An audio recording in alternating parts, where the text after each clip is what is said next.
नमस्कार, मैं शबाना। आप देख रहे हैं हिंदुस्तान न्यूज 18। आइए आपको कराते हैं दिन भर की खबरों से रूबरू। कांवड़ियों के भेष में आने वाले हुड़दंगियों से पुलिस से निपटेगी। डीजीपी अभिनव कुमार ने कहा कि कांवड़ यात्रा एक तीर्थ यात्रा है और सभी को भक्ति भाव के साथ कांवड़ यात्रा करनी चाहिए। सोमवार शाम हरिद्वार पहुंचे डीजीपी अभिनव कुमार ने कांवड़ मेले की व्यवस्थाओं का जायजा लिया। भाजपा ने मेला क्षेत्र का स्थलीय निरीक्षण किया और अधिकारियों के साथ मीटिंग भी की। मेला नियंत्रण भवन में बने कंट्रोल रूम का निरीक्षण करते हुए डीजीपी ने जिला पुलिस के अधिकारियों को जरूरी दिशा निर्देश दिए। मीडिया से बात करते हुए डीजीपी ने कहा कि इस बार की कांवड़ यात्रा भी हर साल की तरह सकुशल संपन्न हो, उसके लिए पुलिस और प्रशासन की ओर से पर्याप्त इंतजाम किए गए हैं।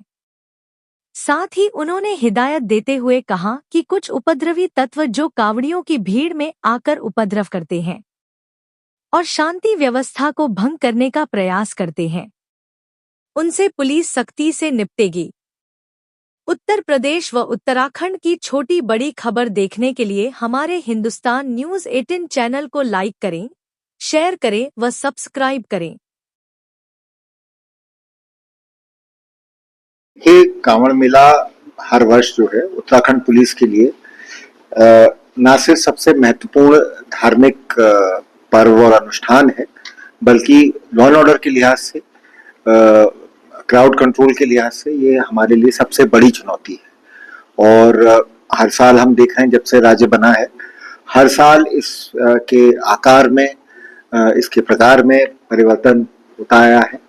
और जो पिछले वर्ष के आंकड़े हैं, 4 करोड़ से भी अधिक संख्या में श्रद्धालु आए थे। इस वर्ष भी लगभग उसी के आसपास श्रद्धालुओं के आने की हमें उम्मीद है। लगभग 12 दिन का है ये मेला। आज 22 तारीख से शुरू हो रहा है, 2 अगस्त को इसका समापन है। तो पिछले वर्षों के अनुभव के आधार पे इस वर्ष भी व्यापक हम लोगों ने प्रबंध किए हैं। लगभग 7000 कर्मी टोटल जो है सुरक्षा बलों के, सिविल पुलिस के, आम पुलिस के, पीएसी के, एसडीआरएफ, हमारी सीआरपीएफ, है ना, सभी बलों के लोग इसमें एक साथ टीम वर्क में काम कर रहे हैं।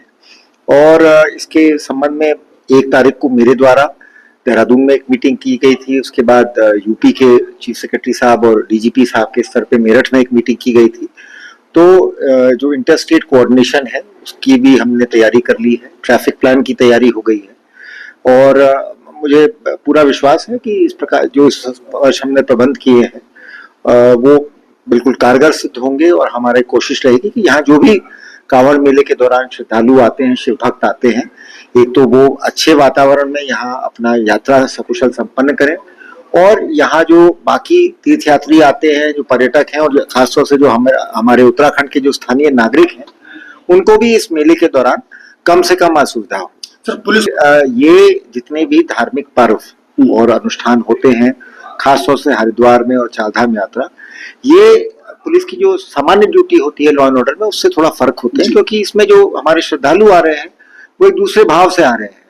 तो हमें उनको एक एज अ भीड़ नहीं देखना है, हमें उनको उनकी आस्था का, उनकी श्रद्धा का पूरा सम्मान भी रखना है, और उनकी जो मतलब जो उनकी मान्यताएं हैं उनके अनुरूप उनको यहाँ पर व्यवस्था देनी है। मार्ग में कहीं पे कोई अप्रिय घटना ना हो, उसके लिए सारी व्यवस्था करनी है। तो ये एक दूसरे टाइप की चुनौती है सामान्य पुलिसिंग से। सर, ऐसा है कि ये हर वर्ष थोड़ा बहुत तो परिवर्तन होता है, तिथियों के आधार पे, पंचांग के आधार पे। कांवड़ की जो उसकी जो कांवड़ उठाने के जो दिन है, जो तिथियां हैं, उनमें घटती और बढ़ती रहती हैं। तो उसी के आधार पे थोड़ा बहुत कांवड़ की संख्या में शुरुआत में और अंत में थोड़ा परिवर्तन आता है। ये मैं समझता हूँ कोई बहुत असाधारण बात नहीं है, सामान्य सी बात है। और बीच में पंचक भी लगेंगे जिस दौरान कांवड़ उठाई जाएगी। तो ये सबको देखते हुए हम लोग तैयार हैं उसके लिए। और उत्तराखंड पुलिस के लगभग मैं समझता हूँ जितने भी कर्मचारी हैं, सभी ने कभी ना कभी कांवड़ मेले में ड्यूटी दी है। तो हमारे सभी साथी इसका महत्व भी समझते हैं, और मुझे पूरा विश्वास है कि पिछले वर्षों की भांति हम लोग इस वर्ष भी कांवड़ मेले को सकुशल